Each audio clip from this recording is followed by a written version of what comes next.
up! Everybody out of your seats! Hey! You just nooned out of your seat. Noon is to jump out of where you were. It's the athletic number. So, last week, again, just to play off the colors in the clothes, was the red pants with the blue shirt. So this is the inverse, because Mem and Noon work together, like Kaf and Lamed work together. So on the chart here,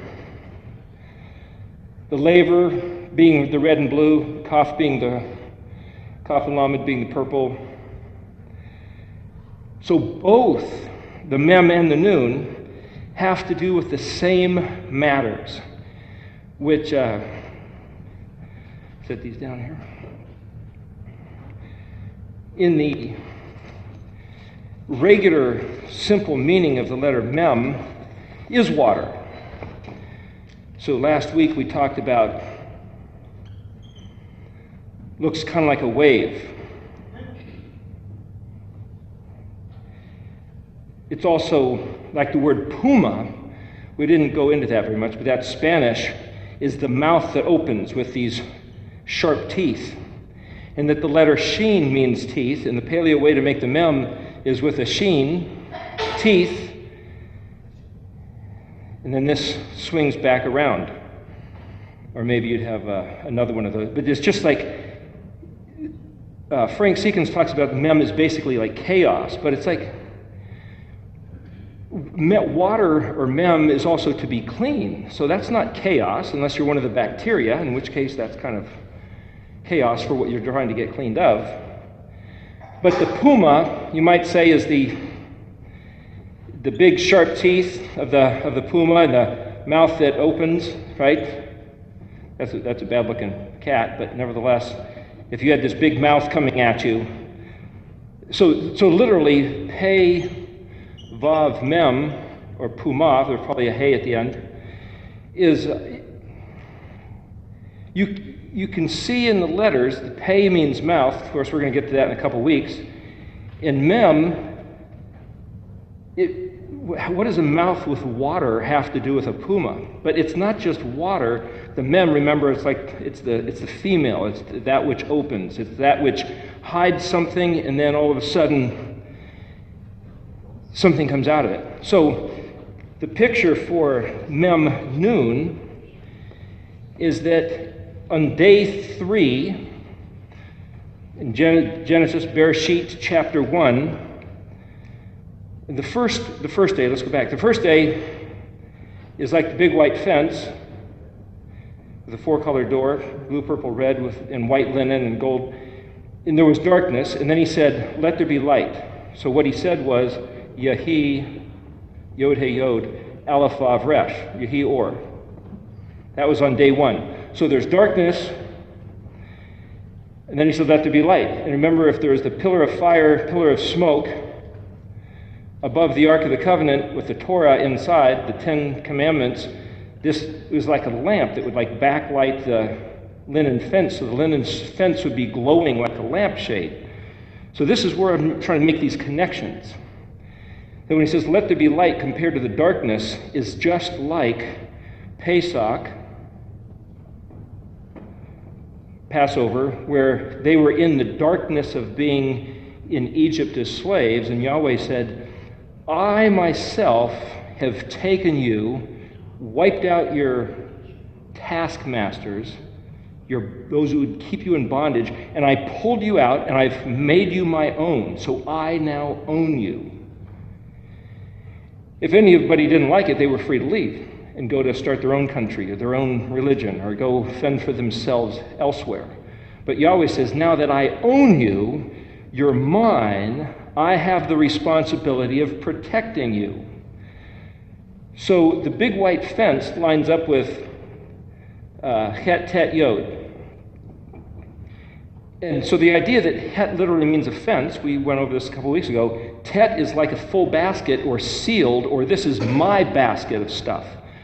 I've picked all these strawberries and put them in my bucket. This is my bucket. And the Yod at the end of a word means my.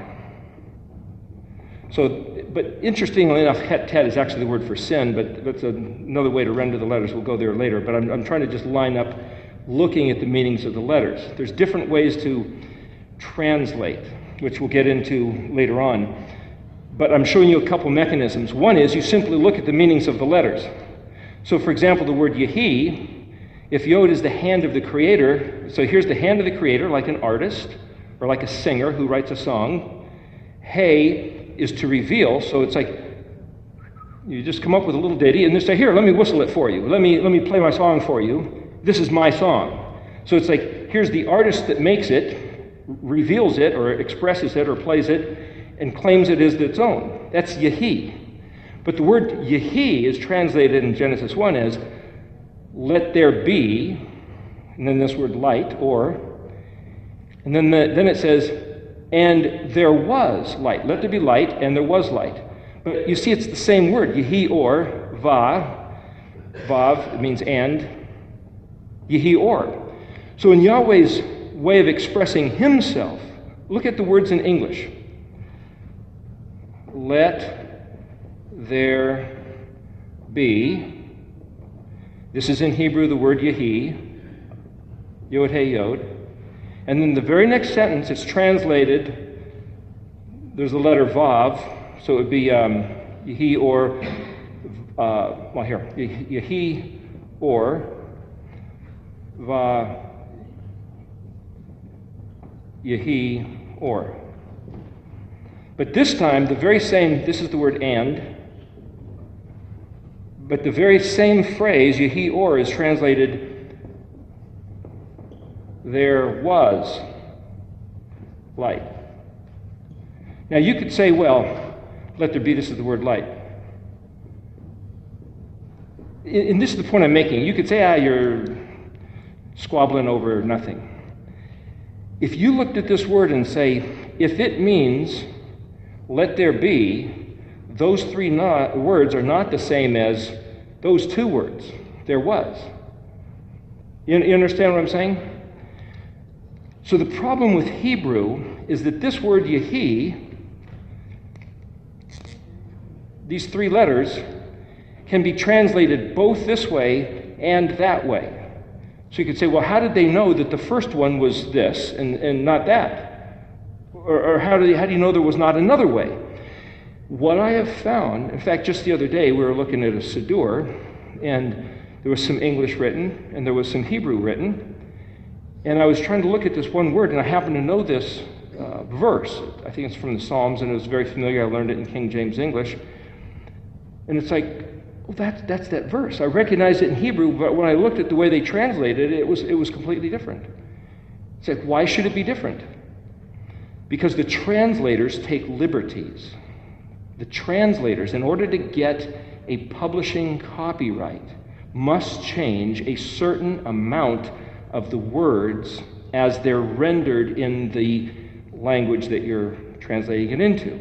So if the King James Bible happened to be the absolute clearest, most perfect translation, and they have a publishing copyright, if you're going to write John Brown's translation, you have to now change what King James wrote because he's got the copyright.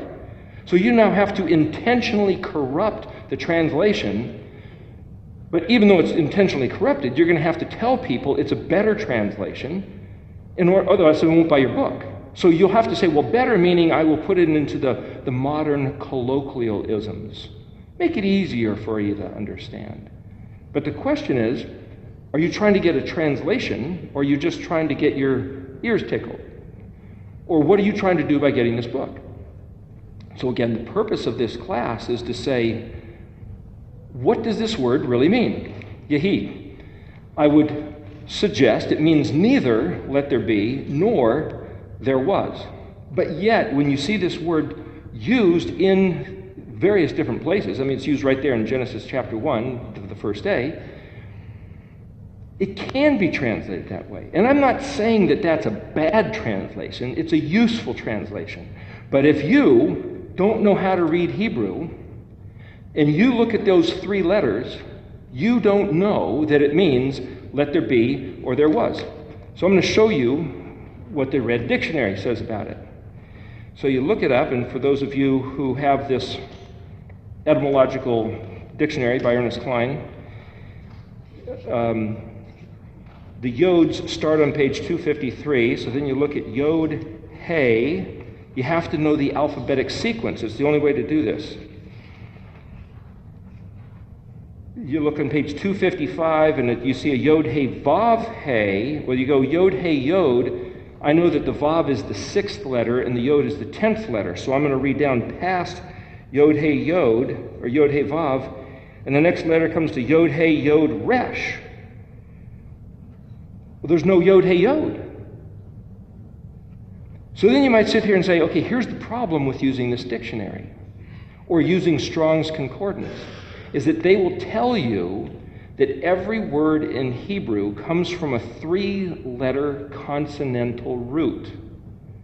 And I've seen some words in the Tanakh, so if you don't have a Tanakh, I know a friend that uses an interlinear, and it's coded to the Strong's and King James, so you read the word in English, and then you look over, and it'll show you the Hebrew, but if you don't know the Hebrew words, you have to guess which one is which.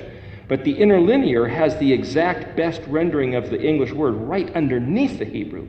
So you can read on one side of the page the text flowing like standard King James English, and then you can look over there and you can find this word yehi, and then they'll have written underneath it, let there be. But then you go to the dictionary, and I'm looking for yod, hey, yod, and it doesn't exist. It goes from yod, hey, vav, to yod, hey, resh. So that means there's no yod, hey, zayin, yod, hey, het, yod, hey, tet, yod, hey, yod, hey, kaf, yod, hey, lamed, yod, hey, mem. You have to go all the way up to yod, hey, resh. So, and I'm showing you that part of the problem with the dictionary, if you don't know how to do this translation, is that you're stuck with the extent of the tools that you've got. So I happen to work on houses fixing things up, and so sometimes you have to improvise. Sometimes you can't go to the hardware store and buy something pre-manufactured. Sometimes you have to use a wrench as a hammer, or a screwdriver as, a pry bar. You're not supposed to do that, but sometimes you have to improvise. Part of this class is showing you how to improvise to figure out what these words mean. We'll address why you should have to do that in a couple minutes. But if this is a 3-letter consonantal root, you go to Strong's, and they will suggest to you what the 3 letters of the consonantal root are with this. Now, as a prefix, yod means he will, and as a suffix, yod means my. So you could either say, well, this is a 3-letter consonantal root, meaning my yod hey something or other. So those are the structure of the word, and that just is a suffix meaning my. Or you could say, this is the structure of the word, hey yod, and that this is the one that's added. What I'm saying is that part of the working of this dictionary, coupled with studying Hebrew, is you're going to run into this kind of frustration all the time. And then you look at the Stone's Tanakh, and you look at the King James English, or you look at the ISR, which is the Institute of Scripture Research, the blue Bible called the Scriptures, and you'll see this translated completely differently. And sometimes I found verses you don't even know that it's the same book, the same message, the same subject matter. And when I first started looking at this Hebrew, I thought both the Christians at large and the Jews at large, billions of people over the thousands of years of time, I'm not trying to be general, but I'm saying, basically the Christians and basically the Jews regard the Old Testament written in Hebrew as their foundation. That's where they come from, Hebrew roots concept. Why don't they agree? And then I found a couple verses that were so different. It's like, well, no wonder they can't agree, because I'd never looked at a Jewish translation before, and I just assumed, well, hey, we've got the King James. We've got the authorized translation. We have the one that was ordained by the Almighty himself to tell us this is what he wanted his words to say. But then you turn to the scriptures that the Jews use, and you go, well, no wonder they don't believe the same thing. The book says something completely different. And then I thought, don't these guys know how to translate their own language? You'd think they would. Well, then who's right and who's wrong? Which one do I believe? Do I believe the authorized King James, or do I believe the Jews who know how to read Hebrew and have been studying it for thousands of years? Shouldn't they know how to do their own translations? And then I thought, it should be a simple matter. Which one do you believe? Which one has precedence or priority as to the handle on the truth? And then I started looking at these letters, and then I got a hold of this dictionary, and I realized I don't trust either one of them. Well, who do I think I am to not trust either one of those guys? And it's like, I'm nobody. I don't know anything. I'm illiterate. I was illiterate until recently. I don't think I should say I'm illiterate anymore. I've been studying this stuff so much. But it's very easy. Up until about a year ago, I was still claiming to be illiterate because all I'm doing is looking at pictures and trying to put pictures together, which is a hieroglyphic mechanism. Or like the Chinese or the Japanese or Koreans, they take figures of pictures and put them next to each other. And the interesting thing, the word sefer, as we've talked before, is spelled Samik Pei Resh. Samik Pei Resh. If you put a Yod Vav in front of a Samik Pei, it's the word for Yosef. If you take Samik Pei and have a Hey, the word is Sofa, which is to collect. And I kind of made the joke before, because I'm trying to show you some English comparisons. They say the sofa is the piece of furniture in the living room which collects everybody to go and sit down in it. And then it collects all the money out of your pockets and the popcorn out of your dish, and you'll find it in the cushions later. The sofa means to gather and collect. What did Joseph do when he was prime minister in Egypt? He gathered and he collected all the grain during the 7 years of plenty and distributed them. It also means threshold. What's a threshold? If you want to go to the store, you're going to go to the door of the store, cross the threshold, and go get it. So it's the place where you go to change your state. It also means goblet. And remember, Joseph was holding a goblet. And when his brothers came up to buy grain, he was holding this goblet, and he was known as Zaphnath Paneach, which means the one who sees the hidden mysteries. And he took the goblet and he stuck it in their grain bags, and they blamed it on Benjamin and all, and that whole story. But the word goblet literally comes from Yosef.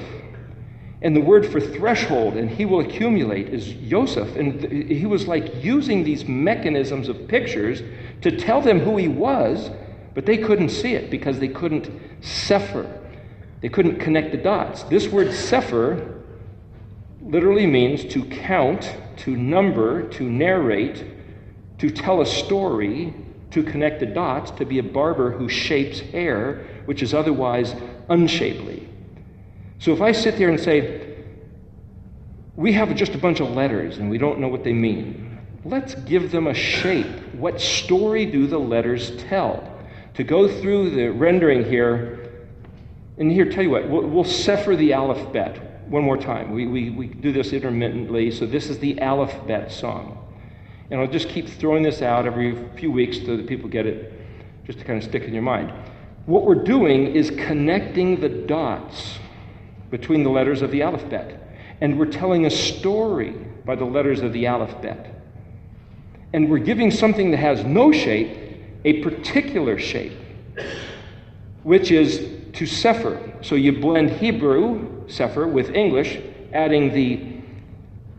See, if you put the word ing here, sefer-ing, well, sefer, you read those letters from right to left, and then from English left to... so you wouldn't write ing here. So how do you do that? We've not been taught how to do this. So I'm trying to show you mechanisms that I've tried to develop. So if you are taking notes and you're doing stuff for yourself, you might get confused. As you notice, when I came to the board earlier, I was about to draw the big white fence here, or I was going to draw it there, and I thought, no, but because you start in Hebrew, you start on the right, and you go to the left.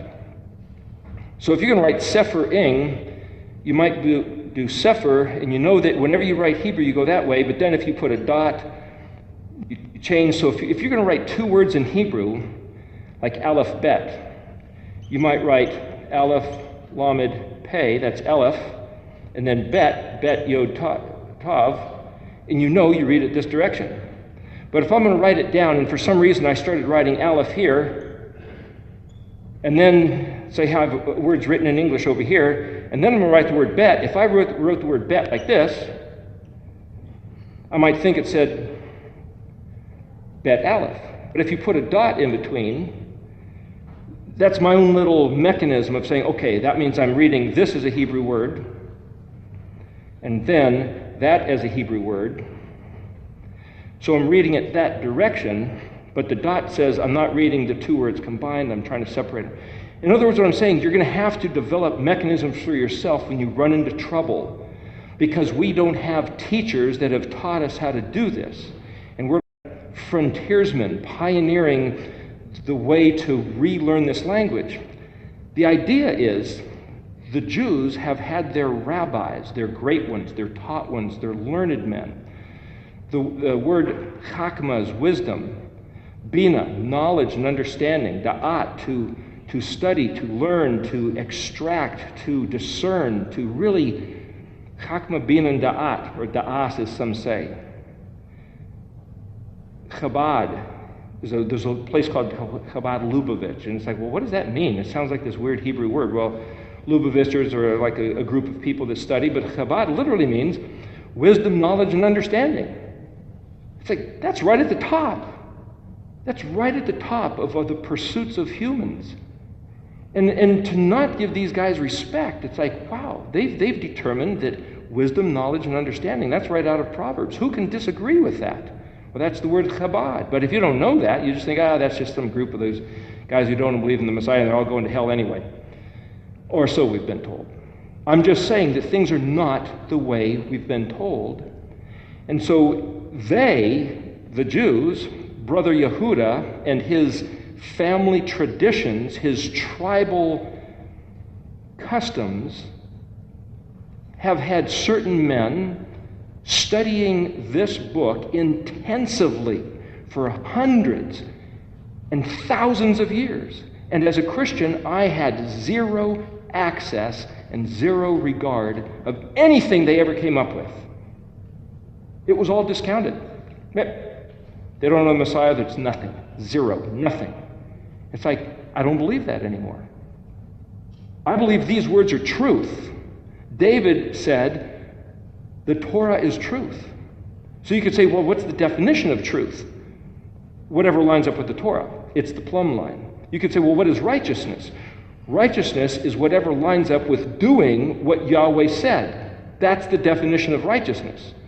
You could say, well, it's goodness. And it's like, well, what is good? If it lines up with what Yahweh said, it's good. I saw I mentioned last week, I saw a building with a marquee that said, God is always good. And I mentioned that people should read Ezekiel 23 and some other places in Deuteronomy. The end of Deuteronomy, from 28 to 30, and places in Exodus and Leviticus. Other places in Ezekiel and Jeremiah and Isaiah. And if you read what Yahweh said would happen to his people, that he would make it happen, you'd have a hard time calling that good, unless you have a bizarre sense of goodness. But you could say, well, he's doing it, so that must make it automatically good. You see, it's a trick. We think, oh, God is always good. That means he's always going to do good things. No, it just means whatever he does is right, because he's the boss and he gets to call the shots. So anything he does is right because he's the boss and he's saying what's right and what's wrong. But if it says, well, does it feel good? Does it look good? Does he have the prerogative? I mean, or do we have the right to sit there and say, he's doing something that's not good, that's not right, that's kind of nasty, that's viciously, hideously, heinously, almost evil. But yet Yahweh himself in the Old Testament says, I create light and I create darkness. As a matter of fact, he says he creates evil. How can God is always good, but Yahweh says he creates evil? What are you supposed to do with this information? You see, it doesn't fit our paradigm. We don't know where to put it. So some of these things is like if somebody hands you a big armful of clothing out of the laundry and they say, here, do something with this. And it's like, what am I supposed to do with this stuff? If you have a closet in front of you, you go, oh, the tall things go on these particular hangers. The mid-range things go on this other set of double rack hangers. these t-shirts I'm going to fold, the socks go in this drawer, the shoes go on this shelf. If you know where things go, you can take this bundle of clothing and know right where to put it. But we have no place to put some of this information. The interesting thing about this Mishkan pattern is that it gives us the closet. It gives us the particular shelving, the particular racks, so we can take any information in the Scriptures, Old Testament and New Testament, and we can go right to where they belong and say, oh, this fits here, this fits there. And if we come across something which seems bogus, whether it's in the Old Testament or the New Testament, we can say, I don't know where to put this thing. For example, and I stumbled across this one a few years ago. It says in the book of Hebrews that Melchizedek, being this type of a high priest, had no beginning and no end, right? Well, wait a minute. In the Old Testament, it seems that everybody that was born is meant to die, and everybody had a father, had genetic history.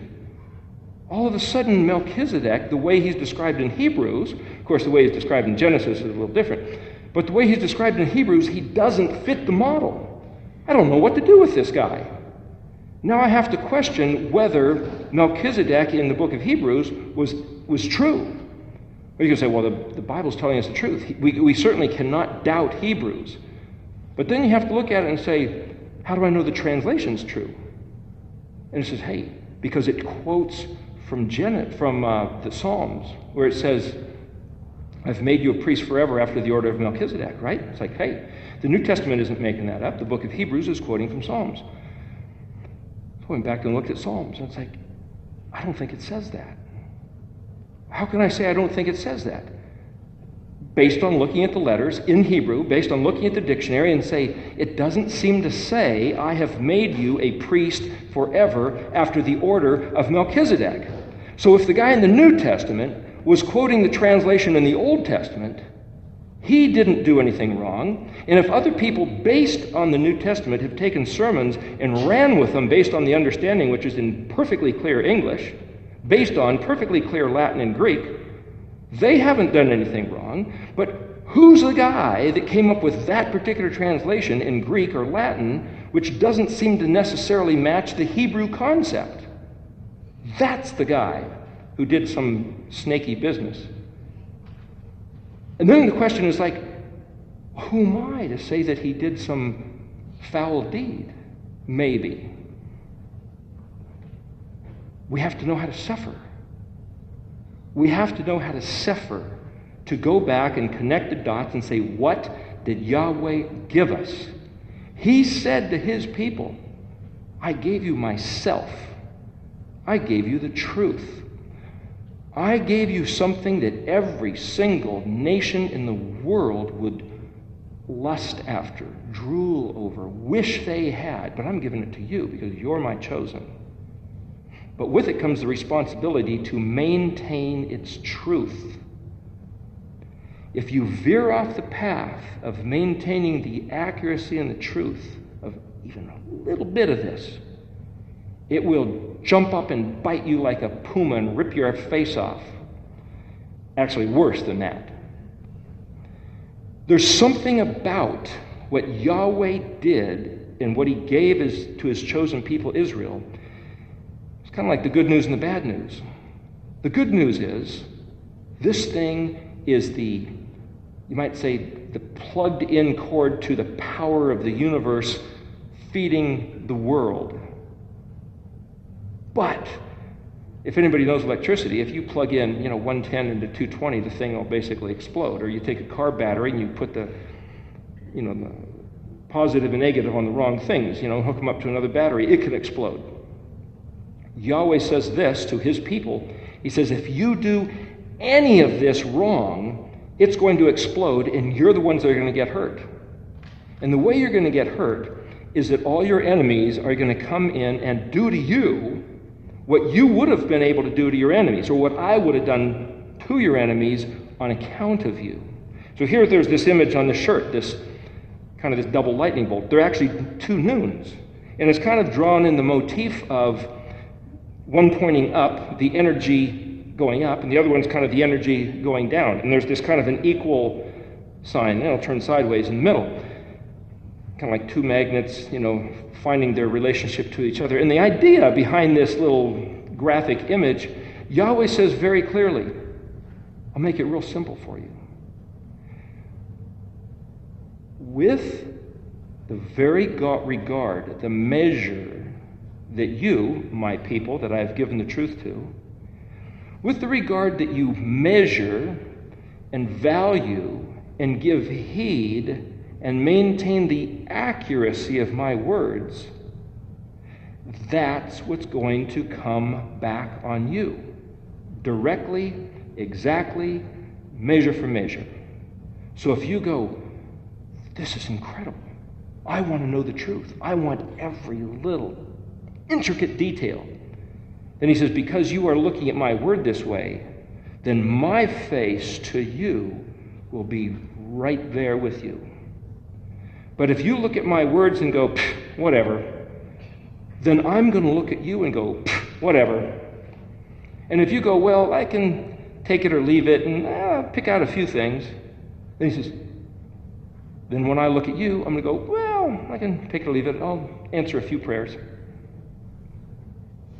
It's exactly reciprocal. And we are the ones who hold the key to the relationship. The picture of these two noons, it's like they work off each other. They're inseparable. What I mentioned before in the 6th week, the Vav, was that he designed a yoke.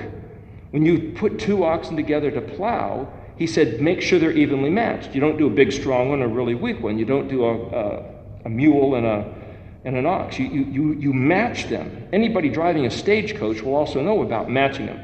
If you build a car, you want your cylinders tuned and matched. You can't have your engine lopsided. It won't work. It'll be out of balance. It just won't work. And when Yahweh says, this has to run like a perfectly tuned, smooth machine, everything just the way I set it up, because I set it up perfect. And you guys, Israel, are supposed to represent me to the world, declaring my perfect truth.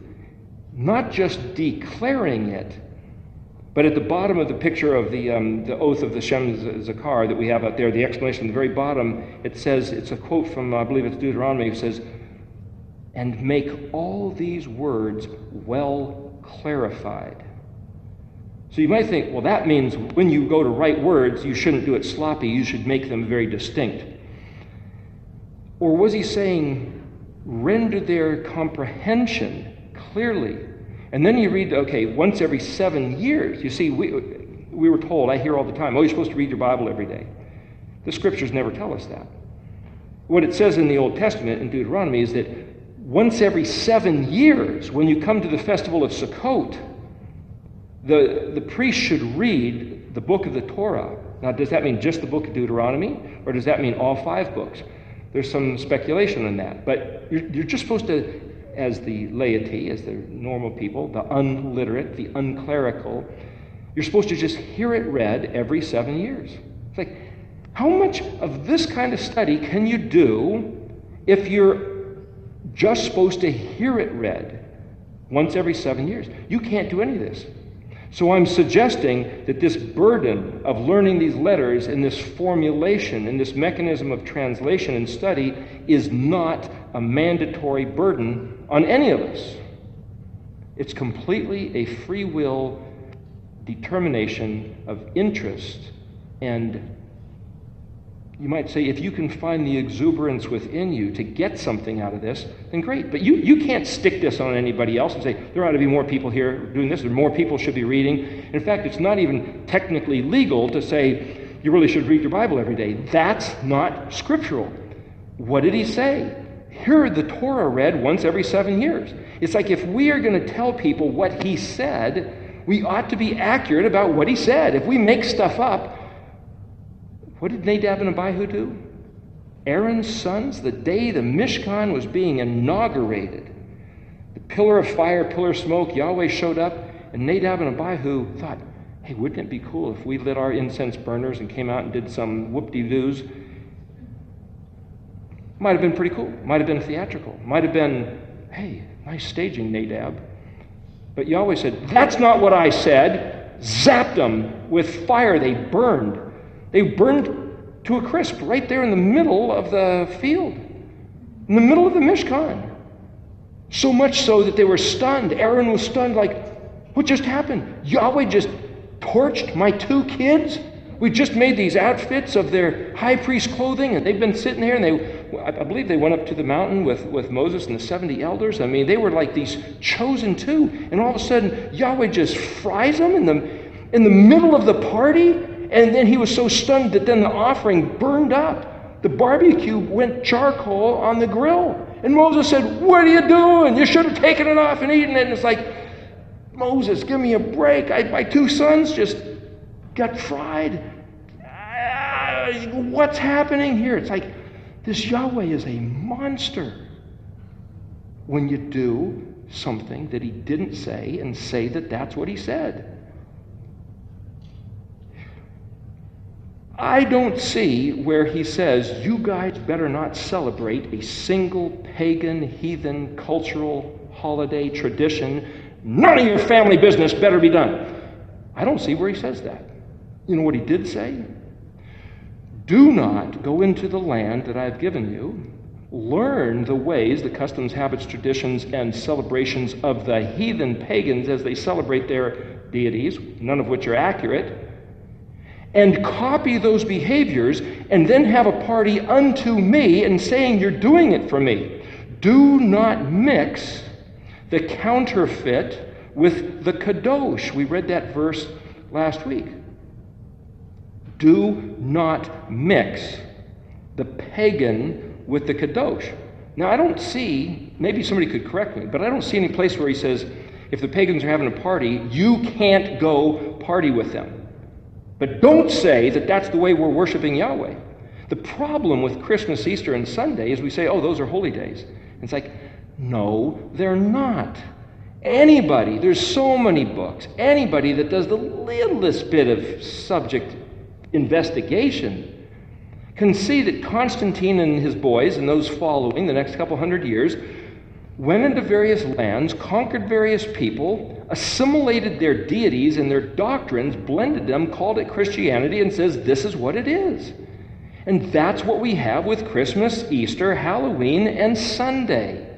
It's absolutely not what Yahweh said. And if somebody says, you know, I'm not going to open my store on Sunday, and I'm going to love Jesus and worship his birth and his death on Christmas and Easter, it's like, you can do whatever you want. But Yahweh said, do not learn the practices of the sun god that was supposed to be on the winter solstice, December 22nd to 25th, depending on where we are on the calendar. The sun god, and don't do this thing with Ishtar, Ashtarte in Easter, the fertility goddess, and say you're doing it to me. But what have we inherited? We've inherited doing it to honor Yahweh.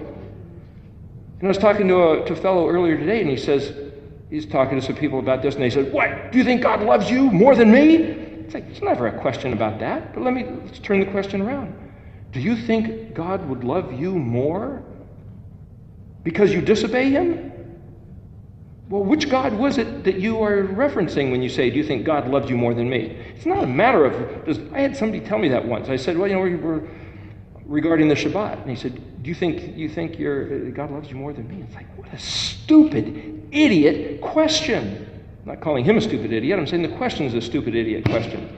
The question is, what did Yahweh say? You could say, my pastor knows how to read Greek and Hebrew. I don't know how to read it. So I'm going to go to my pastor. Any pastor who tells you that the kadosh, translated as holy, sanctified, set apart, designated day is Sunday, is lying. Yeshua said that anybody who makes and crafts and perpetuates a lie will not be in his kingdom. He said, they have no part with me. The word adversary is Satan. Anybody who is adversarial to the words of Yahweh is Satan, that's Hebrew, ik, that's an English or Latin suffix. Satan, ik, satanic, is adversarial. So when Yeshua said to Peter, "Get behind me, Satan," was he calling Peter Satan? If he said the word Shaitan, he was saying, do not be adversarial to what I'm telling you. He wasn't calling him the devil.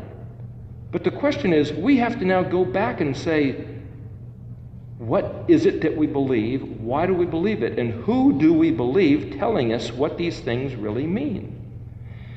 You go to a simple word like Yod, Hey, Yod. And I'm suggesting that if you know what the letters mean, even though the dictionary doesn't have it, sorry, we got a little bit of sound issues here.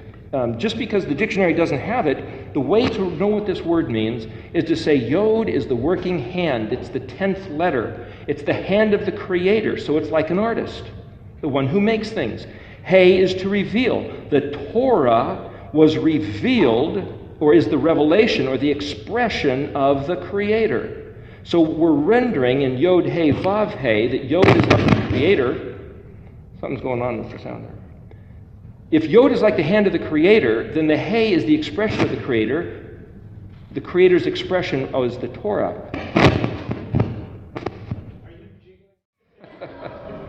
Okay, so anyway, so we have Yod, Hey, Yod. So you have the hand of the Creator who reveals something, which is what he just created. So the Torah is the revelation of what the Creator has made. He said, look, I designed physics, I designed chemistry, I designed psychology, I've designed mathematics, I've designed the stars in the sky and the fish in the sea and the bacteria and the angels and the whatever. I designed it all.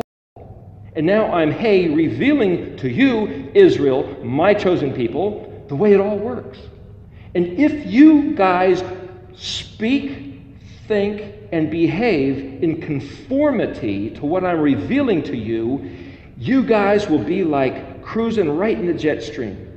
You will be the highest of all the people on the earth. You'll be the wisest, the healthiest, the best. You'll be the pinnacle. You'll be the supreme. Interesting enough, we went through this last week, that the word sofer is where we get the word super. So you got the Samic Vav, Pei, Resh. Super. But it's the word, remember the Vav and the Yod can drop out like a wild card. You know, you take it out and it's Samic Pei, Resh. And it means to write. To know how to read and write is the supreme thing. And we will be the super people. We who learn how to read and write Yahweh's words will be like the super people. So this image here, like the athletic, the noon, the action basketball shorts, biking shirt, running shoes. It's just to say it's the athletic number. It's to jump up and sprout. And it means that you have come out of the mem. Well, if the mem noon, or mem is water, but the noon was in the water, like the fish is in the water, but the fish isn't the water is the environment. The fish is the noon. Noon can mean fish also, but the fish is the noon which jumps out of the water. So the picture of the noon in Paleo, see this word sofer is, like I said last week, where we get the word super, and soprano, which is the highest, which is the best, the supreme. The noon in Paleo is a picture, if you have a fish, if you come upon a trout in a stream and it's just sitting there, it's not moving, it's camouflaged and you won't even see it. But if you startle it and it whips its tail, it's kind of like this is the imagery of that tail jerking into action and shooting the fish forward. It's this energized thing. Frank Seekins talks about that in his book, Hebrew Word Pictures.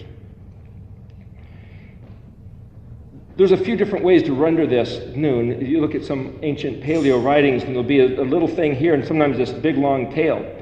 It's almost like a stinger also, like a bee stinger, If you have a bee here with this big stinger coming out, it looks like it's a giant thing compared to the rest of the bee. It's something to take note of. Out of all the letters, which are basically instructional, all of a sudden, well, mem can mean chaos, but this noon is like this lightning bolt of action. Literally, when you take a word and you start it with the letter noon, now hear me back up a little bit. If you start the word with the letter aleph, like amer, which is to speak or to say, aleph is a prefix meaning I will. It's basically, okay, I'm going to say something.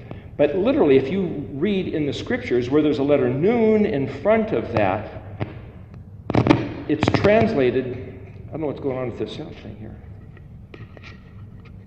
It's translated as the prefix of I will, or this is like, picture a lightning bolt. Sorry for the sound problem. Picture a lightning bolt initiating this word.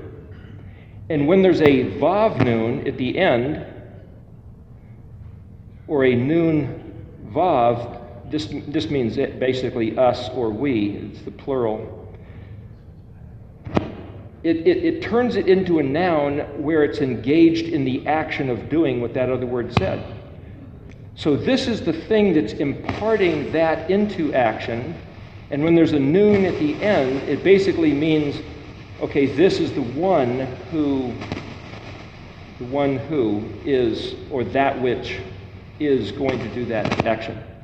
Can you figure out what's going on here, Jamie?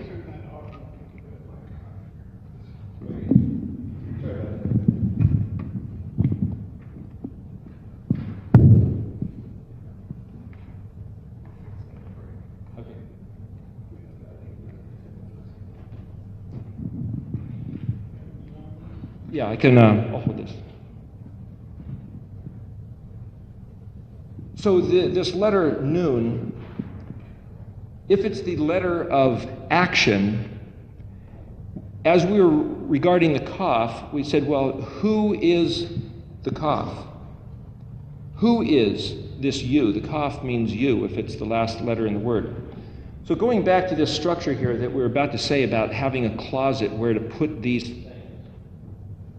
The Mishkan pattern functions as the organizational closet where to put things.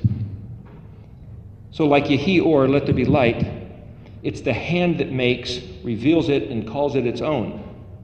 So even though that word doesn't exist in here, you can look at other verbs, look at all the words starting with yod, hey, and then looking at other words like aleph, hey, yod. You'd have to hunt and try to find where that third word is, that third letter to find the consonantal root of the three-letter verb. Or you can look in Strong's, but sometimes when you look in Strong's, it's like, I can't imagine where they come up with this stuff. You know, there's a 5-letter word that I found in the Hebrew, written in the Tanakh, and then you look in Strong's, they tell you the number like with the interlinear, and you'll realize only 2 of the letters match. It's like, what about all the other letters? They're now telling me that they think this is where this word is coming from, but using this other mechanism that we're discussing in the class, what do the letters mean, and what do the 2-letter and 3-letter word pairs mean out of the dictionary, you'll see that there's many other possible renderings. What I'm suggesting is not that they're wrong and I'm right, but what I'm saying is there might be more than one way to regard what those words mean. And the depth of the understanding or the message that you extract out of these words is maybe oversimplified or maybe missed completely by what we've been given. And if the Jews have their rabbis who tell them after hundreds of years of study that that's what their family or tribal group chooses to believe and chooses to regard and honor, I'm not going to step up and say they're wrong. That's their family privilege, their tribal right to think what they will of these words and to express them as they choose to. And I could say the same thing for the Christians. Or any country or any family has the right to have their family traditions. But the issue is, what did Yahweh say? And what did he mean? And then we got into a little bit of discussion last week over a certain couple words. The concept of drosh is going deeper and now starting to really pick these things apart. You see, once we've determined, for example, Yahweh says, don't work on the Shabbat. Okay, there's a lot of argument about whether or not Saturday is the Shabbat. Here's the darkness. Here's the question. I'm sure the Mishkan pattern about working on the Shabbat. Here's the darkness, the confusion to say, what? What did he say? Is there a rule? Can we work? Can we not work? What does it matter? Who cares? Here's a big white fence. Here's Yahweh's kingdom. The kingdom of heaven is at hand, Yeshua said. So here's like the big white fence of this is saying, here's the Yod. In fact, here's a flag flying on the wall of Yod the Creator. And this is the Creator's ways. This is his kingdom, his privilege to make up the rules and say, this is my stuff. Now, if you want to stay outside the fence, you can make up any rules you want. You can work 10 days a week if you want to. Doesn't matter. You're your own boss. But he says, I brought you out of the bondage of your taskmasters and brought you into my kingdom. I make the rules. And once you come in here, Het, Tet, and Yod, that's the Het, I claim you as my own. You're my full basket, and I make the rules. And I said, keep the Shabbat. What does that mean? You go to the altar of sacrifice, which is like this barbecue grill, which is the Kaf, and Lamed, which is the lines of instruction, Kaf, which means, like the Torah, keep the Shabbat. Don't work on the seventh day. And then the Lamed is teach and learn. Repeat it. What did he say? He said, don't work on the Shabbat. What does that mean? I don't know. Let's figure it out. What's work? You look at Isaiah, what was it, 47, 50, where was that we looked at? Where he says, don't do your own pleasure. Don't even speak of certain things on the Shabbat. It's like, what? If it's my own pleasure to drink a glass of water, should I not drink a glass of water on the Shabbat? Now we start hashing these things out. That's droshing. And you're kind of teaching and learning and discussing and like drawing lines and figuring. Mem and Noon is the labor. And he says, tell you what's going to happen. Whatever you do regarding my words is going to Mem, incubate, gestation, a period of growth, pregnancy, and then all of a sudden it's going to jump out like a fish, Noon, it's going to jump out of what you've been harboring.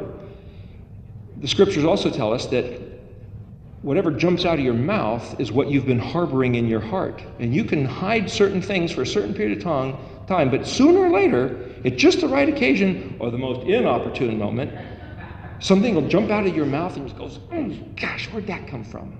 You've been memming it in your heart. And if it was Kaf Lamed material of Yahweh's business, you wouldn't care if it came out. But if it's not his stuff that you've been harboring, what jumps out is something that you go, And either you can repent and say, I don't know where that came from. I don't want it to be there. That shouldn't be there. And gee, I apologize to myself, to Yahweh, to everybody else who's offended. I gotta get rid of this. I choose not to let it be there.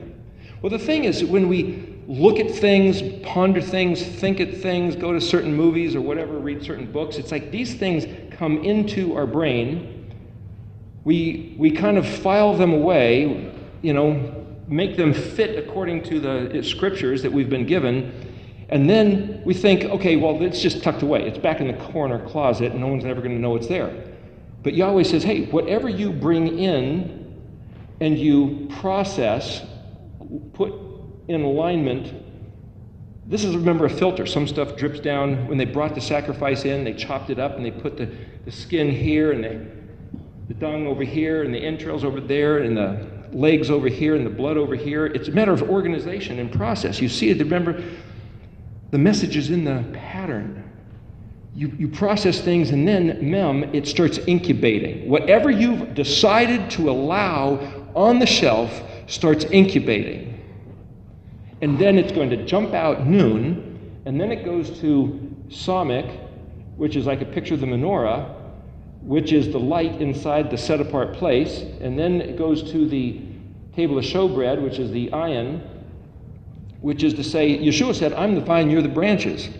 Whatever it is that's now going to be nooning is so that you can Samik. And depending on how you're samicking, which is the working or righteousness versus wickedness, the antithesis of righteousness or wickedness, you will be ironed, judged like scales, put in the balance and weighed and measured. And then it goes to pay, which is the altar of incense. He says, let me talk to you about it. Let me tell you how it works. I'm not leaving you here to go along, oh, what happened? He says, no, walk humbly with your Elohim. Micah 6:8 is Samiakai and pay. We talked about that before, where he says, let me explain the way it works. Let me reason with you. You're not doing this on your own. I'm walking with you. I'm walking with you and showing you the way this works. But because we're focusing on the letter Nun, you see, Nun finds its identity in the midst of everything else. The last piece of the Mishkan pattern is the Ark of the Covenant. I know this is kind of scrambled up here, but the Ark of the Covenant, which is the hope set before you, which is the iconic archetype of Yeshua himself, the one perfectly doing the Torah as the model that we can look at, and it's also the hope set before us, which is, he said, as he came back from the dead with a different bodily form, but still himself, we will come back with a different bodily form, but still ourselves. And you could say, yeah, but what bodily form?